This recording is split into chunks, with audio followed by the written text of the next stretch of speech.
Bismillahirrahmanirrahim. I welcome you all in our today's online session. Hope you all are fine and having good health. We start today's session with power system basic scenarios and basic terminologies. And in our today's session, we have some kind of little bit of questions in starting aspects. So, what is a power system protection? So, it's a question that we need to provide the answer for it. Power system protection is the art and science of detecting problems with the power system components and isolating these components. So, if a kind of fault or problem that occur in our existing system, connected system, interconnect system, one system linked with another, so we need to isolate that particular system, and for that purpose and mechanism of isolation we need the kind of protection equipment circuitry for it. So for isolating components which we need to isolate are mentioned in these three forms. Problem of our system include short circuits. These are the main and components which are the cause of problems of short circuit in our existing systems. Number two, abnormal conditions. Abnormal conditions like the short circuit produced by abnormal short circuit that would be symmetrical and unsymmetrical. And third one is equipment failure. Sometimes our existing equipment also become a reason for short circuit.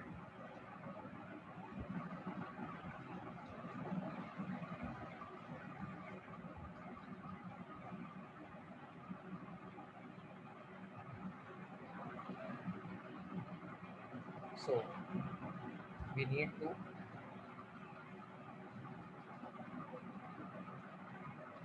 protect our equipment by the kind of failure and protect from the kind of short circuit, abnormal conditions, and other kind of symmetrical, unsymmetrical fault conditions. The current approved definition is that the protective relays, associated communication systems, voltage and current sensing devices, station, batteries, and DC control circuitry. So, if we talk about the power system,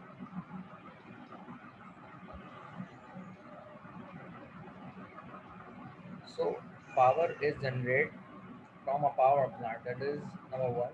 From the site, that power plant would be thermal, and we can say after the thermal would be renewable, nuclear, and other kind of power generation unit that produce electricity and provide to the transmission line. Furthermore, there could be the number two of unit that get the power from the site and step up in the by the use of transformer and provide to the transmission line in unit 3. In the section of 3, the electricity is in travel or transport in the transmission line, that is the main transmission line of 500 kV or 220 kV from one point of sending and receive at the destination level from unit of block 3 to unit of block 4, from this side to this one. And when it reaches to this destination place, it is stepped down. For the purpose of utilization power, we need to step down that particular power in unit or block 4. So after step down the power of electricity, the sub-transmission secondary level of transmission at unit 5 or block 5, location 5, that transport electricity in sub-transmission division. And after that, this would be section 6, you can say, or subsection of 5.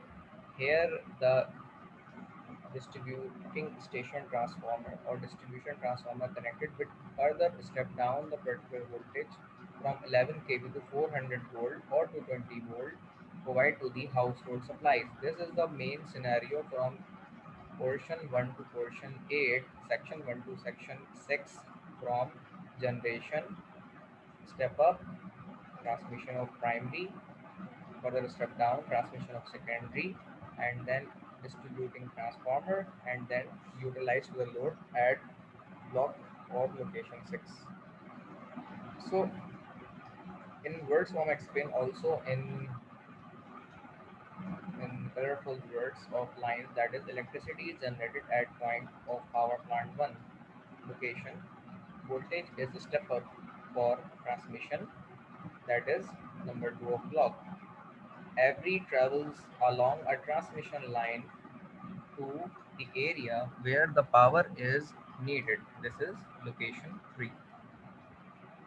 Then the voltage is decreased or step down at another substation, that is location 4, and then a distributing station power line at location 5 is there. Carries that electricity until it reach a home or business.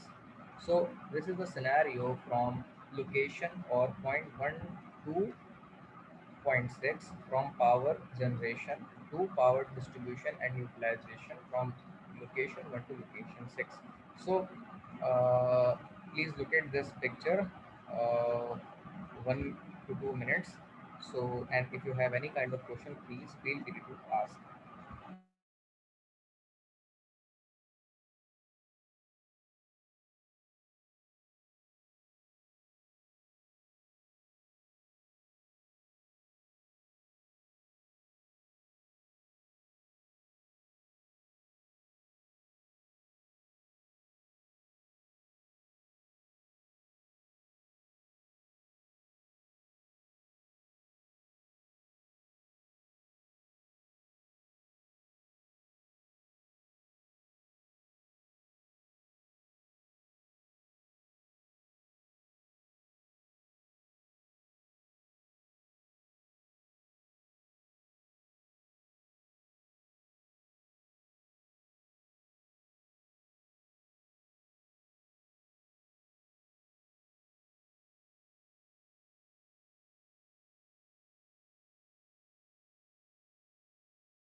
Okay, further we moving towards the next aspect of the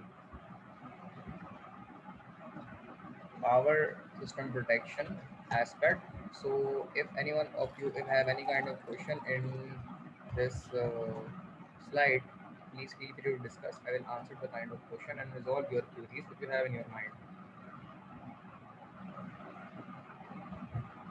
uh, can anybody confirm me, am I hearable and screen is sure to your guys or not? Please confirm.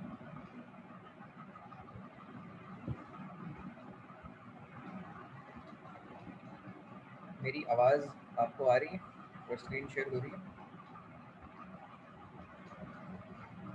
Okay, further we are moving towards a single line diagram. Single line diagram is a reflection of single line diagram is a reflection of subsidized and normalized way of representing representing a power system in a simple way. So in the single line diagram, you can see a generator is connected. This one is a symbol of generator, and by the symbol, it reflects generation is produced, and the pointing of this line also reflect it is a generator. So after production of electricity via generator, that electricity provided to the transformer. This one is the primary side of power transformer. This transformer is a generating station transformer because it is connected at the generating level. Can anybody confirm me my voice is clear with you guys and screen is shared with you guys or not? Sir screen तो set है लेकिन voice में थोड़ी disturbance है। Voice में disturbance है क्या? कोई और भी कंफर्म करेगा वॉइस में मेरी डिस्टरबेंस हो रही है या क्लियर आ रही है?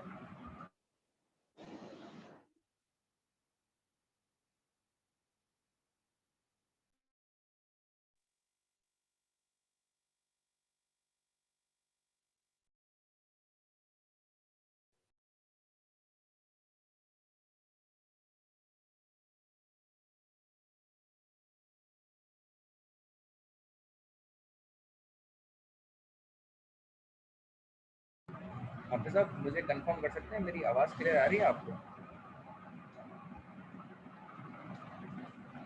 सर अब क्लियर है। तो इस सिंगल लाइन डायग्राम को ज़रा देखें, फिर हम इसके बारे में थोड़ी डिस्कशन शुरू करते हैं।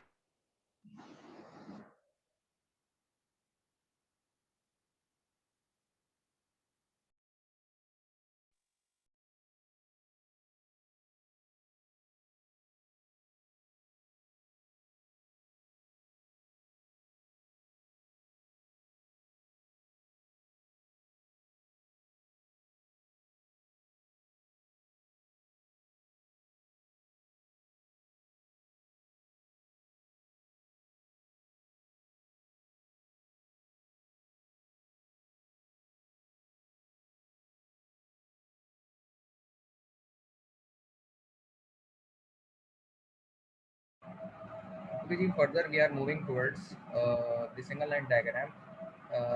We have started that particular that scenario that electricity is produced by the generator. Conventionally, they are conventional power generation, that thermal power plant, or you can say the renewable, and you can say it would be the nuclear power generation via nuclear power reactor. So, at the end, a generator we have. So, generator produce electricity that is provided to the transformer. So, this section is a circuit breaker, which is need to use circuit breaker relays or protecting equipment to prevent a short circuit and prevent a system from a short circuit. For that particular sake of simplicity, we need to connect a transformer circuit breaker and protection relays equipment contacted, the kind of thing which prevent our system from short circuits. So these are the rectangle blocks are protecting equipments. So these are the protecting equipments. So it protect in between generator and transformer. This one is the primary side of power transformer and this one is the secondary side of power transformer, which is provide supply from generator to step up the power in sense of voltages and step down the current from circuit breaker and link with the bus of the system. So then provide to the circuit breaker it prevention. यहाँ से आपको तकरीबन यहाँ से आपको हासिल होती है प्रोटेक्शन सर्किट ब्रेकर के ज़रिए से। उस मकसद के लिए हम सर्किट ब्रेकर यहाँ पे कनेक्ट करते हैं। देन बस बार ज्वाइन करती है हमारे circuit breaker of secondary section of power transformer and the sending end of power transmission line, primary rather of power transmission line, that is linked with the bus bar through the protection of circuit breaker and protection equipment, which is shown in rectangular block. Then particular transmission line shows in a single line, which we can say it's a power transmission line, and this power transmission line is in 500 kV or 220 kV. Furthermore, a circuit breaker is connected, or we can say a protecting equipment which is connect a bus bar and receiving end transmission of power line with a protection equipment. Furthermore, this is a destination and power which is received from transmission line, and this is the sending end bus bar power bus bar transmission line. Further at the end, from bus bar, a circuit breaker or protection equipment connected which is linked with the step down transformer. This is one is the power transformer at the generating station, and this one is the simple transformer which is step down the transformer which step down your voltages and step up the current, and furthermore at the end a block of protection equipment in the shape of rectangular connected here, and then at the end a motor of load utilized by this scheme of power. Up till now, if you have any kind of question or query in your mind, please feel free to discuss. This one is a single line diagram in the form of horizontal way of making, and the bottom one you can say it's a vertical single line diagram of representation of a power system. Is there any can anybody tell me that is there any difference between this one and this one of single line diagram? Is there any kind of difference between this thing, or this diagram or this diagram would be same? Can anybody confirm to me or not?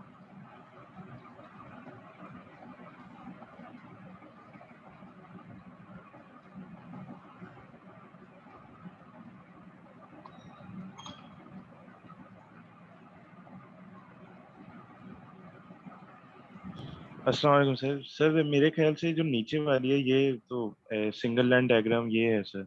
दोनों same है और मतलब जी? Sir जी sir, तो दोनों में फर्क क्या है? ये ऊपर वाली तो SLD की सॉरी। सर स्लाइड चेंज हो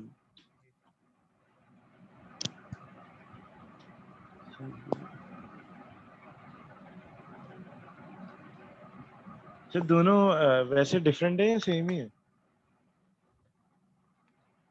ये तो मैंने पूछा है आपसे। अच्छा सर मैं समझा कि फर्क बताना है दोनों में, तो सर अगर डिफरेंट है तो ही फर्क हो सकता है। इन दोनों में फर्क नहीं है।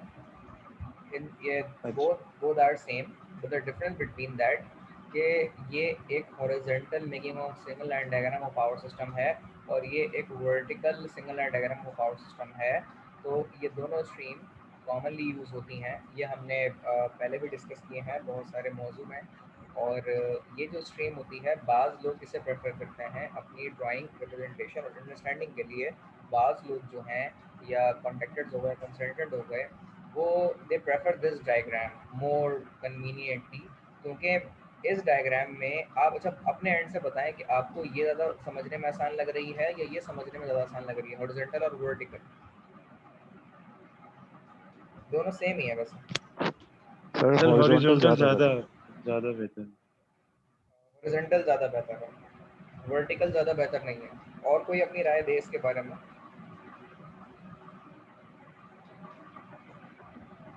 अच्छा शरू से आपने बताया कि हॉरिजॉन्टल ज़्यादा बेहतर है और वर्टिकल ज़्यादा बेहतर होपफुली नहीं होगी। हॉरिजॉन्टल ज़्यादा बेहतर कैसे आपको नज़र आ रही है? इसकी कोई कोई जस्टिफिकेशन आप दे सकते हैं क्यों आपने वो प्रेफर सर तो करी? मुझे ये थोड़ी ज्यादा सिंपलीफाइड लग रही है कि सर हर चीज मतलब सिंपलीफाइड सर मुझे ज्यादा ये लग रही है और जो हॉरिजॉन्टल है।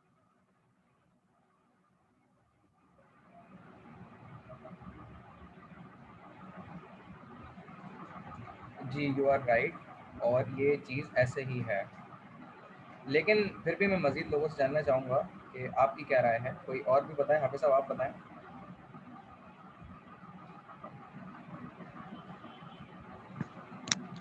सर ऊपर वाली ज्यादा बेहतर है। अच्छा जी, और इसके अलावा कोई और अपना आउटपुट एडअप करना चाहे तो वो बताएं कि ज़्यादा बेहतर हॉरिजॉन्टल है या वर्टिकल? सर वैसे जो वर्टिकल है ये ज़्यादातर इंडस्ट्रीज के अंदर यूज़ होती हैं सर्किट ड्राइंग्स, क्योंकि ये इनको कैरी करना सबसे आसान काम है। और इसके अंदर जो है काफ़ी मतलब आप ग्राफिकल से रिस्पेक्ट से देखें ना, तो इसको कंसिडर करना ज़्यादा इजी होता है एज कम्पेयर टू ये कलर डायग्राम। तो ये मैंने भी एक्सपीरियंस किया है वर्टिकल, मतलब ये सिंगल लाइन डायग्राम या 2D ड्राइंग्स जो होती हैं हमारे पास, या इन शॉर्ट जी सिंगल लाइन डायग्राम्स जो मोटर्स की भी होती हैं, तो उनको रीड आउट करना ज़्यादा आसान होता है एज कम्पेयर टू ये कलर्ड, जिसके अंदर और डिफरेंस वेरिएशन आ जाती है, जिसके अंदर बंदे कंफ्यूज हो जाते हैं। मतलब जितने भी टेक्नीशियंस होते हैं या यूज़ करने वाले होते हैं डायग्राम्स, वो कंफ्यूज हो जाते हैं कि ये कलर क्या डिफाइन कर रहा है, ये कलर क्या डिफाइन कर रहा है। अगर आप एक ही सिंगल ड्राइंग के अंदर लेजेंड बना दें, वो जी रीड आउट कर लेते हैं सब, तो जी ये ज़्यादा इजी रहता है। जी, हमजा सलीम साहब, आपने बिल्कुल सही बात बताई है और मेरी भी यही राय है इसमें। लेकिन लेजेंड कभी, बिल्कुल आपने बिल्कुल सही बात बताई है, लेजेंड मेंशन करना ज़रूरी है, सही है, उसे रखना, और इन सब चीज़ों के लिए लेजेंड होना ज़रूरी है। सबसे पहले हम बात कर लेते हैं कौन से ज़्यादा बेहतर अंडरस्टैंडिंग के लिहाज से।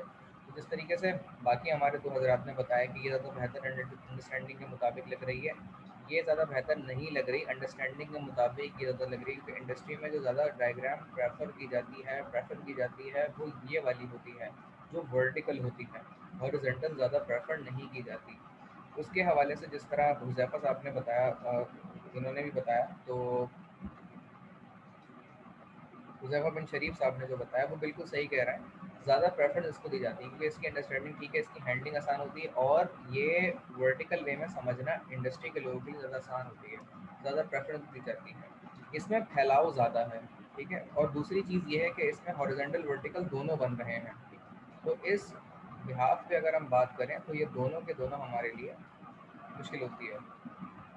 अच्छा जी, मेरी आवाज़ क्लियर आ रही है आप लोगों को या नहीं? ज़रा कंफर्म कर दें। अब सर बार यस बार सर, कम क्लियर। तेज हो रही है सर। अब सही आ रही है मेरी आवाज़ आप लोगों को? सर अब सही है। सर अभी थोड़ा बहुत ड्रॉप आया था, क्योंकि वॉइस ठीक है सर, में लैग आवाज है। तो। असल में नेटवर्क का इशू भी बाज़ औक़ात हो जाता है और इसमें बस लेकिन मेरी आवाज़ जैसे ही डिस्कनेक्ट हो तो मुझे इंटरप्ट करके बोल दें, मैं दोबारा रिपीट कर दूंगा। लेकिन इसको ऐसे मत जाने दें, ठीक है ना। बात अब नेटवर्क के लिए तो कोई कुछ नहीं कर सकता इसमें, लेकिन मेरी आवाज़ ड्रॉप हो तो मुझे फ़ौरन बता दें, मैं वो चीज़ रिपीट कर दूंगा आप लोगों के लिए। और जैसे कमेंट में किसी ने बताया तो आप लोग इंटरप्ट करके भी मुझे बोल सकते हैं, मैं रिपीट कर दूंगा, कोई मसला नहीं है इसमें।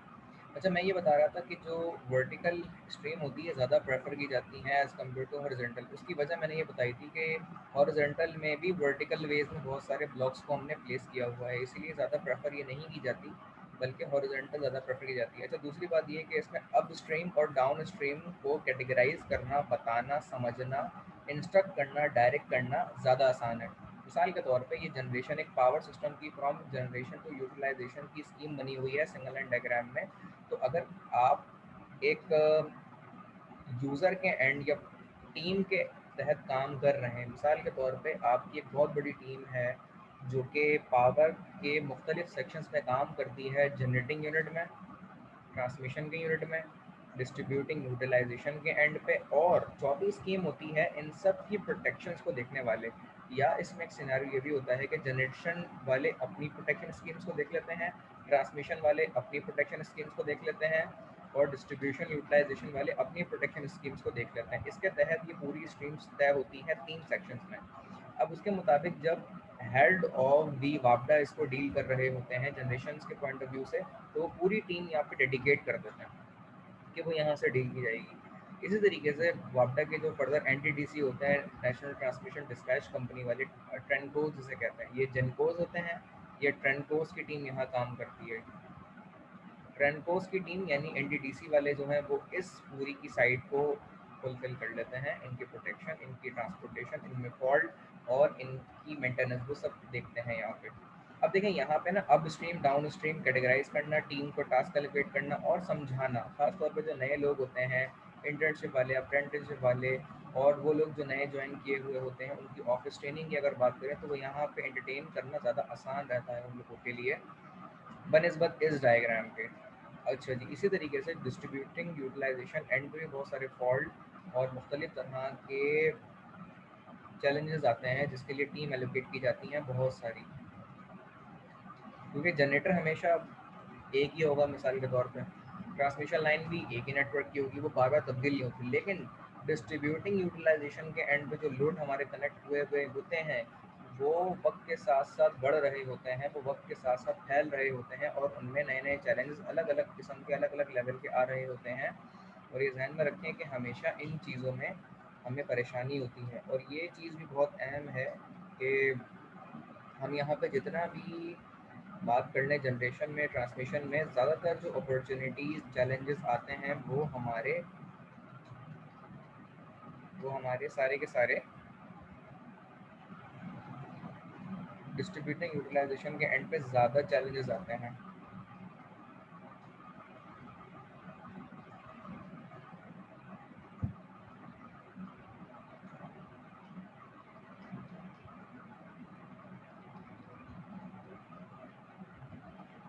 ओके जी, तो सॉरी फॉर द इंटरप्शन। मैं ये बता रहा था कि डिस्ट्रीब्यूटिंग एंड पे बहुत सारे चैलेंजेस आते हैं क्योंकि यहाँ पर अपॉर्चुनिटीज़ डेवलपमेंट आपकी बहुत ज़्यादा होती है। देखें, जनरेटर बार बार नहीं लगते बनते, लेकिन डेवलपमेंट रोज़ाना की बुनियाद पे हो रही होती है। रोज़ाना नए घर बनते हैं, फ्लैट बनते हैं, लोग आबाद होते हैं, बसते हैं, और फ्रिज, रेफ्रिजरेटर, एयर कंडीशन और हीटर और इस तरह के बहुत सारे लोड यूटिलाइजेशन के एंड पे कनेक्ट होते रहते हैं, डेवलपमेंट होती रहती है और आगे होती रहेगी। तो बनस्बत यहाँ और यहाँ के डिस्ट्रीब्यूटिंग यूटिलाइजेशन के एंड पे प्रॉब्लम्स, चैलेंजेस, अपॉर्चुनिटीज़ ज़्यादा होती हैं, ठीक है?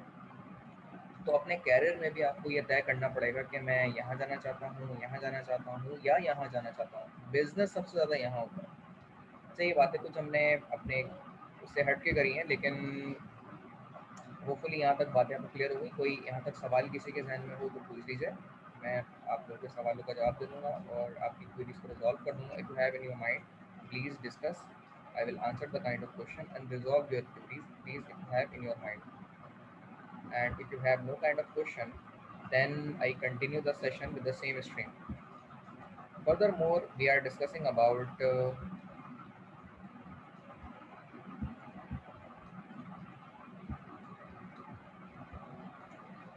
single line diagram of a power system from the generation to utilization end. So, further typical bulk power system. आपके सामने ये bulk power system होंगे जिन्हें आप देख रहे हैं, आपके सामने हैं यहाँ पे।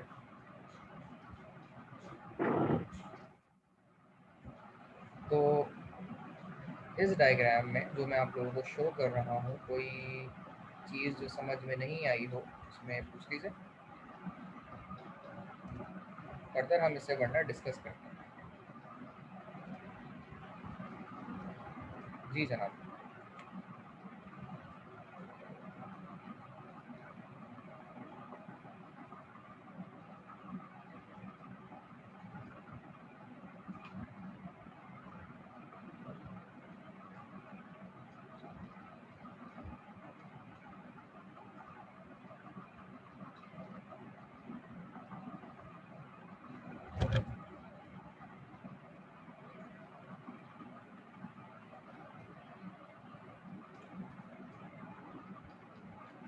ओके जी, we further continue the session.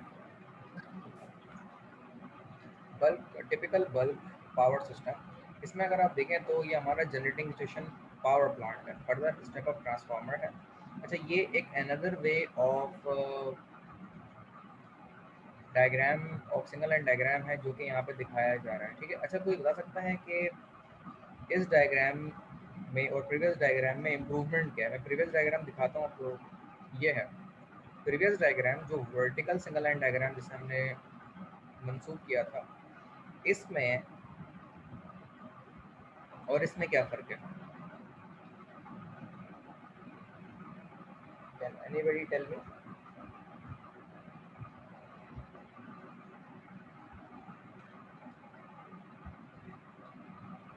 जी जनाब। सर वापस पूछे। मैं ये पूछ रहा था कि ये जो हमने प्रीवियस वाली वर्टिकल सिंगल लाइन डायग्राम को डिस्कस किया था, इसमें और इस डायग्राम के सेक्शन में क्या फ़र्क है?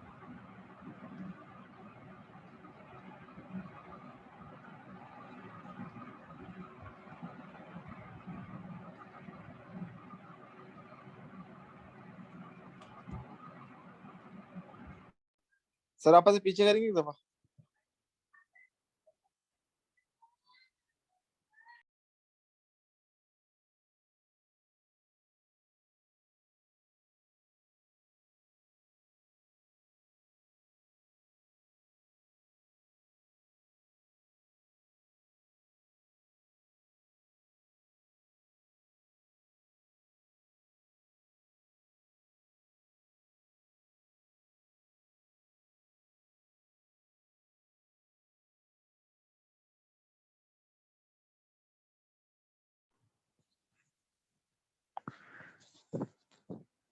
सर इसमें जनरेटिंग प्लांट वगैरह यानी बढ़ गए, बाकी सर इसमें शायद जो 2 जनरेटर लगे हुए हैं उसके अंदर शायद सिंक हो जी रहे हैं शायद ट्रांसफार्मर। बिल्कुल जनाब, बिल्कुल ये बात भी थी पते की जो आपने रिडंडेंट है बताई। आपस में दोनों जनरेटर। इसका रिजल्टेंट का मतलब क्या है? सर अगर एक बंद होगा दूसरे पे पावर चल रही होगी तो सब कुछ चलेगा। कोई से भी एक बंद हो जाए तो पावर हमारा बंद नहीं होगी। जी जनाब बिल्कुल। और ये उसका एक एस्पेक्ट ज़रूर है जो आप बता रहे हैं, हम आज अभी इसको पूरा डिस्कस कर लेते हैं। जिस तरीके से हाफिज़ साहब ने बताया और आपने भी बताया, बिल्कुल सही फरमा रहे हैं आप कि अगर एक जनरेशन की सप्लाई किसी न किसी तरीके से बंद हो जाती है तो फिर होगा ये कि एक दूसरा जनरेटर आपके सिस्टम ऑफ सप्लाई को फीड करना शुरू हो जाएगा। और इसका फ़ायदा ये होगा कि ज़रूरी नहीं है कि उसमें कुछ फॉल्ट अगर हो, बाज़ वक़्त प्रिवेंटिव मेंटेनेंस ऑपरेशन सर और नॉइज बहुत आ रही है आपके पास। मेरी आवाज़ में शोर ज़्यादा आ रहा है अब भी? कोई मुझे कंफर्म कर देगा? अब सही जी आ रही सर है मेरी आवाज़? बहुत सर अभी भी आ आवाज रहा सर। स्लो कम, सर स्लो कम बहुत ज्यादा इंटरप्शन हो रही है सर। लो कम, अच्छा जी, तो मैं ज़रा किसी और हैंड्स फ्री का इंतज़ाम करता हूँ, मुझे 1-2 मिनट दें।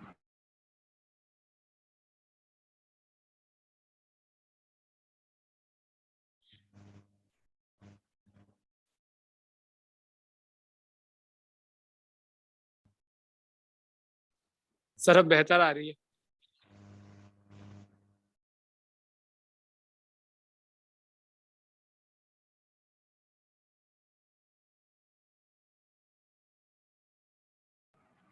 जी मेरे भाइयों, आवाज़ क्लियर है मेरी अब? कोई कंफर्म कर देगा?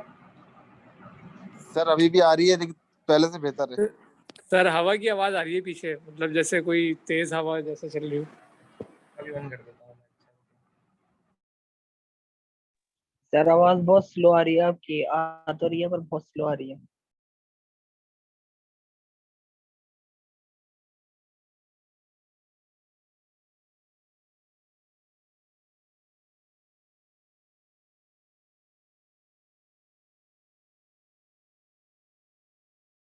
अब क्लियर है आवाज़? अब ज़रा कोई कंफर्म कर दे। जी जी सर जी सर सही क्लियर है। है। Sir much better. अच्छा जी, चलें, बेहतर हो गई है आवाज़ तो कंटिन्यू करते हैं सेशन को। मैं बता रहा था इस हवाले से कि जो हमारे प्रीवियस हमारी डायग्राम, उस डायग्राम में फ़र्क जैसे बाकी दो लोगों ने भी बताया था वो बिल्कुल ठीक है कि अगर प्रिवेंटिव मेंटेनेंस या किसी फॉल्ट के नतीजे में एक जनरेटर किसी न किसी तरीके से पावर सप्लाई प्रोवाइड ना करे तो ये सिंक्रोनाइजेशन की स्कीम जो यहाँ पर हमने कनेक्ट की हुई है, एक जनरेटर पूरे के पूरे सिस्टम को भी फीड कर सकता है।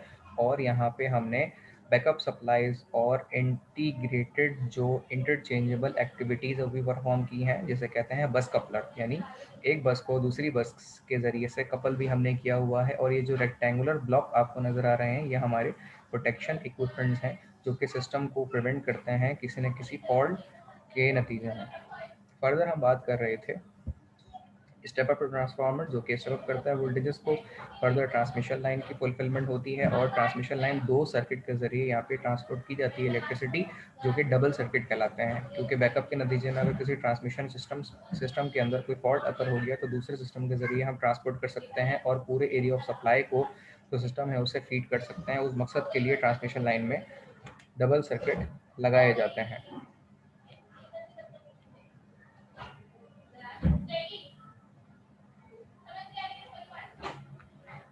ओके जी, फर्दर मोर हम आगे बात करते हैं। इसमें at the end bulk power station हमारे लगे हुए होते हैं जो पावर को further another category of sub division सब ट्रांसमिशन नेटवर्क को प्रोवाइड करते हैं, ट्रांसफार्मर स्टेप डाउन और वोल्टेज करते हुए। दोनों जगहों पर आप देखें यहाँ पे रेक्टेंगल बॉक्स लगे हुए हैं जो कि हमारे प्रोटेक्शन इक्विपमेंट्स कहलाते हैं। इनमें आपकी रिलेज होती हैं, सर्किट ब्रेकर्स होते हैं, कॉन्टेक्टर्स होते हैं और सारी चीज़ें होती हैं जिसके नतीजे में हमारी फुलफिलमेंट होती हैं।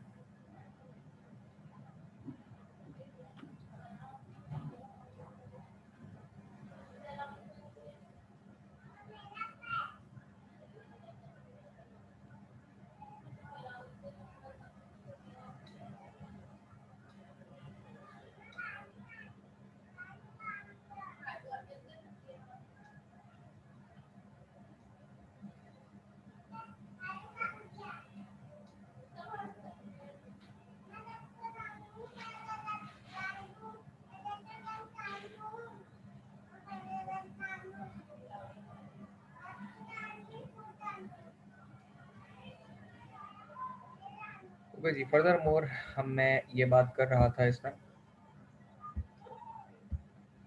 कि हम जो ट्रांसमिशन सिस्टम्स होते हैं, जो सब ट्रांसमिशन डिवीजन्स होती हैं, जिसमें वोल्टेजेस को फर्दर स्टेप डाउन किया जाता है और यहाँ पर सप्लाई प्रोवाइड की जाती है, जो कि डिस्ट्रीब्यूटिंग सब स्टेशंस कहलाते हैं, जो हमारे इलाकों में लगे हुए होते हैं। डिस्ट्रीब्यूटिंग स्टेशन ऑफ ट्रांसफार्मर, उनके ज़रिए से सप्लाई हमारे इलाकों को दी जाती है, जो कि प्राइमरी सर्किट्स होते हैं। अच्छा, यहाँ पे भी आप देखिए ट्रांसफार्मर के बाद हमारे रेक्टेंगुलर ब्लॉक लगे हुए हैं, जो कि प्रोटेक्शन इक्विपमेंट्स होते हैं।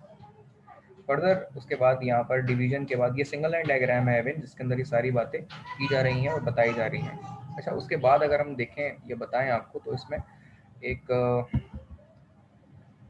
चीज़ ये भी है कि जब यहाँ से हासिल होती है हमारी सप्लाई ऑफ पावर, तो वो हमें प्रोवाइड की जाती हैं प्राइमरी सर्किट के ज़रिए यहाँ से, और 3 फेज प्राइमरी मेंस को प्रोवाइड की जाती हैं इस लाइन के ज़रिए, जो कि सिंगल फेज लिटरल्स होते हैं। अच्छा, 3 फेज से सिंगल फेज ट्रांसफॉर्म करने का सबसे आसान तरीका ये है कि 3 फेज में आपकी 4 तारें होती हैं, जिनमें एक न्यूट्रल और एक रेड, येलो और ब्लू होता है। तो rid of neutral, blue of neutral और येलो ऑफ न्यूट्रल, कोई भी 2 तारे अगर आप हासिल कर लेते हैं न्यूट्रल कॉमन के साथ, तो फिर आपका सिंगल फेज ट्रांसफॉर्म हो जाएगा। एट द एंड ट्रांसफार्मर के बाद आप सेकेंडरीज और सर्विसेज को यूटिलाइज कर लेते हैं, जो कि लो वोल्टेज इक्विपमेंट यहाँ पर आप यूटिलाइज कर पाते हैं अपने हाउस होल्ड इक्विपमेंट के बिहाफ पे। यहाँ पर फर्दर यहाँ तक कोई सवाल अगर स्लाइड में है तो you may ask, I will answer the kind of question, resolve your queries if you have in your mind. कोई भी सवाल किसी के जहन में हो तो पूछ लीजिए, मैं जवाब दे दूँगा आपको और आपके मैटर को, क्यूरीज को यहाँ पे रिजॉल्व कर दूंगा। और कोई अगर डिफ़िकल्टी किसी के जहन में नहीं है तो हम सेशन को आगे लेके चलते हैं। तो फर्दर मोर हम सेशन को यहाँ पे सर आगे अच्छा यहाँ बढ़ाते पे हैं। एक बात है, लो वोल्टेज सर्विस टिपिकली जी, 120 to 600 वोल्ट, सर ये क्या है? आपकी आवाज़ नहीं आ रही।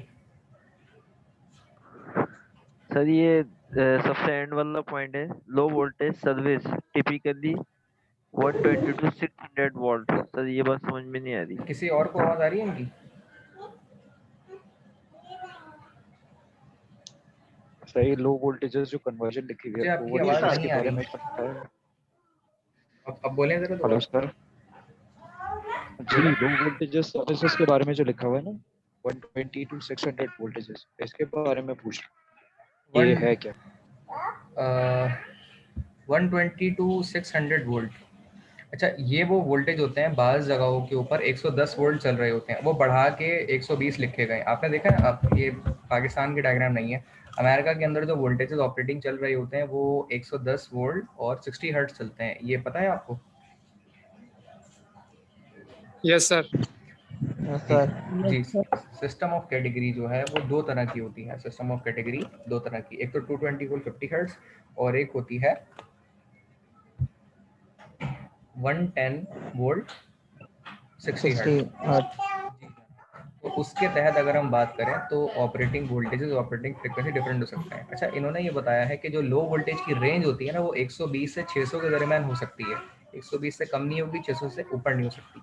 अच्छा, इसके ऊपर हमारी फिर country wise, section wise devices develop की जाती है, जैसे मोबाइल चार्जर हो गए, आपका लैपटॉप चार्जिंग के चार्जर हो गए, आपके मुख्तलिफ तरह की अप्लाइंसेस हो गई, एलईडीज़ हो गई, एलसीडीज़ हो गई, और जो हमारे माइक्रोवेव ओवन हो गए, फ्रिज, डीप फ्रीजर हो गए, और इस तरह के house hold equipment of device, वो इन बिटवीन बनाए जाते हैं standard of your operating voltages के। उसके तहत आप इसे कैटेगराइज करते हैं और मुल्क में उसके मुताबिक वोल्टेज देते हैं। यहाँ ये कैटेगराइजेशन बता रहे हैं कि इसके दरमियान ऑपरेटिंग वोल्टेज आपके होने चाहिए।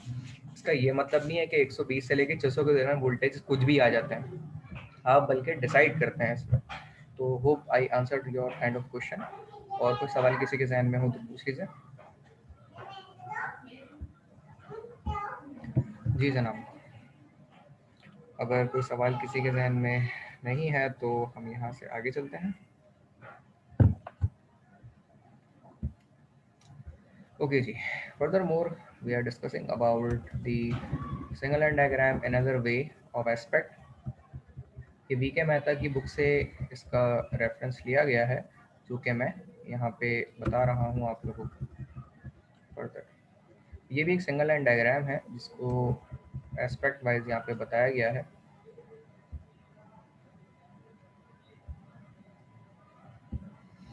ओके,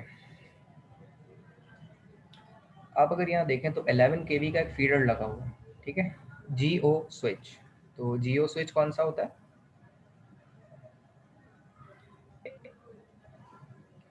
जी जनाब।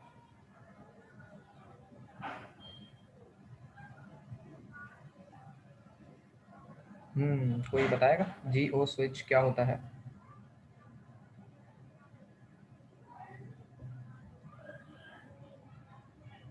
जी, सर ग्रिड ऑपरेटिंग स्विच।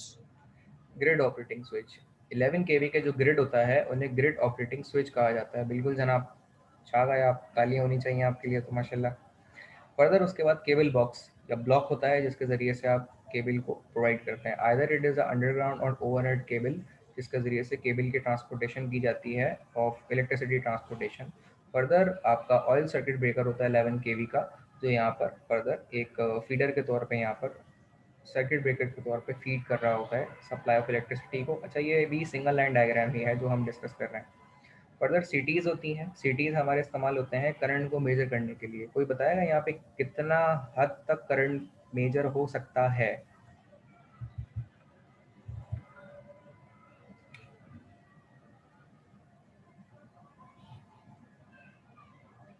जी जनाब, यहाँ पर कितना हद तक करंट मेजर हो सकता है?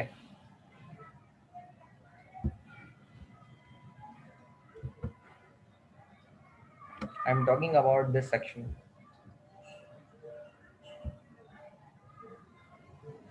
यस,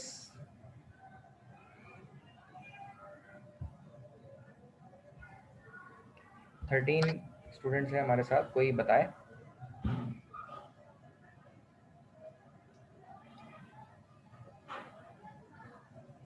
जी, सर वापस सर पूछिए सवाल। मैं पूछ रहा हूँ यहाँ से कितना करंट मैक्सिमम गुजर सकता है जो कि मेजर किया जाएगा इस 11 केवी के फीडर से सिंगल लाइन डायग्राम में? सर 250 तकरीबन सर एम्पेयर। 250 एम्पेयर। ये कैसे अंदाजा हो गया आपको? सर इसका रेशियो देख के।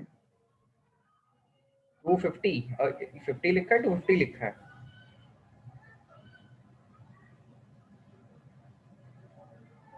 सर 50 लिखा हुआ है।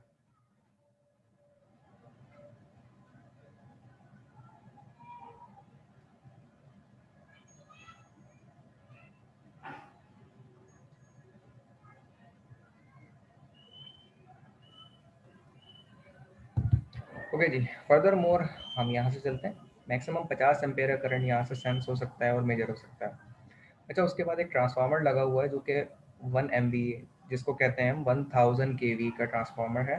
और ये आपके वोल्टेजेस को यहाँ से 11 केवी से 400 वोल्ट में ट्रांसफॉर्म कर रहा है, क्योंकि 11 केवी के फीडर से इलेक्ट्रिसिटी जब गुजरती है तो आपको 400 केवी उसके बाद यूटिलाइजेशन के एंड पे चाहिए होती, और जाहिर सी बात है 11,000 वोल्ट तो आप लेंगे नहीं, आपको लाजमी 400 वोल्ट चाहिए होंगे। उसके बाद मेन सर ये ऑयल। स्टेप डाउन ट्रांसफार्मर है। जी, ये distributing station step down transformer है, बिल्कुल। यहाँ तक कोई और सवाल किसी के जहन में हो तो पूछ लें, कोई और डिफिकल्टी नहीं तो हम आगे चलते हैं। No sir. ओके, फर्दर उसके बाद 11 केवी डिस्ट्रीब्यूशन ट्रांसफार्मर जो कि 11 केवी से स्टेप डाउन कर रहा है 400 वोल्ट में वोल्टेजेस को। और मेन ऑयल सर्किट ब्रेकर फिर फर्दर वो लगा हुआ होता है। ये ऑयल इमर्स सर्किट ब्रेकर होता है जिसमें कॉन्टैक्ट मेक होते हैं in the medium of oil. और यहाँ पे जो करंट होता है वो 1200/5 है। यहाँ पे सर करंट जो 5 5 एम्पेयर का करंट एम्पेयर वो होगा, 5 करंट फ्लो एम्पेयर करेगा। करंट भी कोई इसके बारे में बताएगा? ये 550/5 क्या है और 1200/5 क्या है? 5 क्या चीज़ है ये? सर ये 5 टाइम 1200 को जो है ना हम डिवाइड करवा देंगे तो सिटी में से 1 एम्पेयर गुजरेगा तो हमारे तकरीबन 250 एम्पेयर गुजरेंगे तो 1 एम्पेयर मतलब सिटी जनरेट करेगा। ये बात ये समझ लॉजिक सब। होता जी, आपका नाम क्या है? है। अदनान अनवर सर। अदनान साहब ने जो बात बताई है, क्या सब लोगों को ये बात समझ आई है जो इन्होंने एक बड़ी पते की बात बताई है? जी, ये इसका स्टैंडर्ड होता है 5 एम्पेयर। अगर 2 2500 या 3000 3200 की भी सिटी होगी तो इसका इसको हम जी डिवाइडेड बाय 5 करेंगे तो जो इसकी मतलब जी एम्पेयर आएंगे उसका वो 1 एम्पेयर गुजरता है या 0.5 एम्पेयर गुजरता है तो वो उसकी रीडिंग देगा। जी। अच्छा, ये बात जो इन्होंने अदनान साहब ने बताई, क्या सब लोगों को समझ आ गई ये क्या कहा है इन्होंने?